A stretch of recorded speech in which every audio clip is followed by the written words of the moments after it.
Have you ever heard of a wolf showing kindness to its prey? This heartwarming tale will make you rethink everything you thought you knew about animals.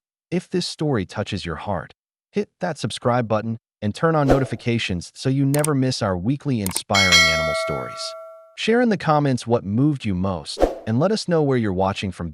Let's dive into this incredible journey to the rugged wilderness of Nevada's Red Rock Basin.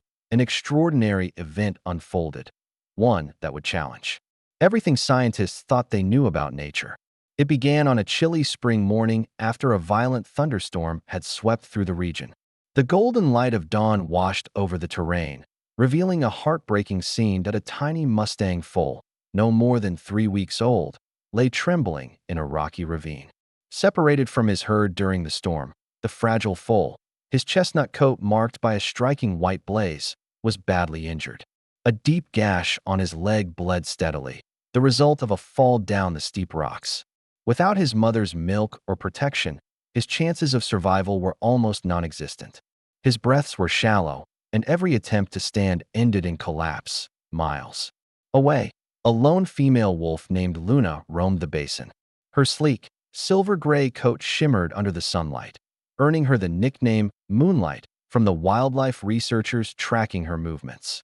Unlike most wolves, Luna lived in solitude, having carved out a territory that overlapped with several wild horse herds. Dr. Emily Carter, a biologist who had been studying Luna for months, noticed something unusual that day. The wolf moved with purpose, focus, driven. Dr. Carter couldn't have known then how significant that moment would become. As Luna approached the ravine, the scent of blood and a faint whinny carried on the wind. Her ears perked. Curiosity and instinct collided. Peering into the ravine, she spotted the foal, bleeding, helpless, and alone. For a long moment, predator and prey locked eyes. A quiet standoff bridged centuries of natural hostility. Then Luna did something astonishing. She carefully descended the rocky slope toward the foal. Dr. Carter adjusted her spotting scope, stunned by what she was seeing. "What is she doing?" she whispered, snapping photos of a scene unlike anything she'd witnessed in 15 years of research. Luna sniffed the air, slowly circling the foal. Instead of pouncing, she lowered her head, ears gently flattened, and approached with surprising gentleness. Then came the act that defied explanation. She began licking the foal's wound, carefully cleaning away dirt and dried blood. At first, the foal tensed at her touch, but slowly, he began to relax. For nearly 20 minutes, Luna worked methodically, cleaning the injury as if tending to her own pup. Wolves are known to lick wounds for their antiseptic properties. But never had this behavior been recorded toward prey, especially not a large animal like a horse. As night fell, the temperature dropped dangerously low. The foal shivered uncontrollably, his small body growing weaker by the minute. Then Luna did something even more remarkable. She curled up beside him, pressing her thick fur against his thin coat to share warmth. Throughout the night, Dr. Carter documented the surreal scene using night vision equipment. Luna remained vigilant, occasionally rising to patrol the area before returning to comfort the foal. At one point, she disappeared for nearly half an hour and returned with her muzzle wet.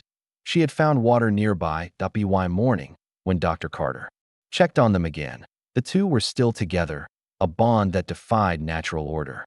Over the next few days, Luna continued to care for the foal, guiding him to safety, protecting him from coyotes, and leading him to water and food. Slowly, the little colt began to recover, standing shakily on 3 legs while avoiding pressure on the injured one. Eventually, fate brought the foal's mother back into the picture. A chestnut mare appeared on the horizon, visibly distressed as she searched for her lost offspring. As she approached, Luna stepped aside, gently nudging the foal toward his mother. There was no aggression, only a quiet understanding that her role had ended. The reunion unfolded peacefully, despite the presence of the wolf. In a moment that stunned both Dr. Carter and her once skeptical colleague, Dr. James Reed, the mare lowered her head slightly, not in submission, but in acknowledgement, as if recognizing what Luna had done. Luna backed away and watched silently as the mother and foal reunited. Then, without fanfare, she turned and disappeared over the ridge, glancing back one last time at the foal she had saved. In the months that followed, researchers observed something just as extraordinary.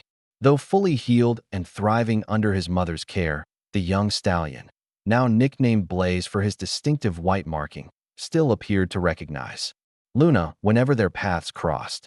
Cameras captured moments where Blaze grazed calmly at the forest's edge while Luna lingered nearby, maintaining a companionable distance that spoke volumes about the bond they shared. This single encounter sparked a shift in wildlife research. What began as an isolated incident blossomed into an entirely new field of study: interspecies altruism. Scientists around the world began documenting similar events: elephants protecting antelopes, leopards nurturing baby baboons, all challenging previous beliefs about animal empathy and cognitive capacity. Conservation policies began to shift. Inspired by a broader public understanding of animals' emotional lives and fueled by stories like Luna's point 5 years later, Dr. Carter stood on a ridge overlooking the valley, watching Blaze, now a strong stallion, leading his own band of Mustangs. Luna, now 13 years old, had recently recovered from a territorial dispute with younger wolves. As the team released her back into the wild, Carter reflected on the wolf who had changed everything. That Luna's unexpected compassion had redefined humanity's view of animal relationships.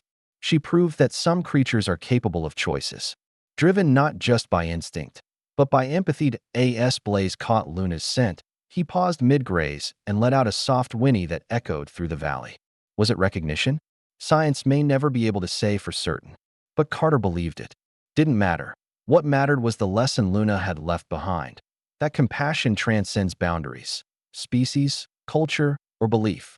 Kindness knows no limits, not even those imposed by biology or tradition. When we choose compassion over conflict, connection over division, we create ripples that touch lives in ways we can't begin to imagine. Let Luna's story remind us: every act of kindness matters, no matter how small or how unlikely. If this story touched you, don't forget to hit subscribe and leave a comment sharing what moved you the most.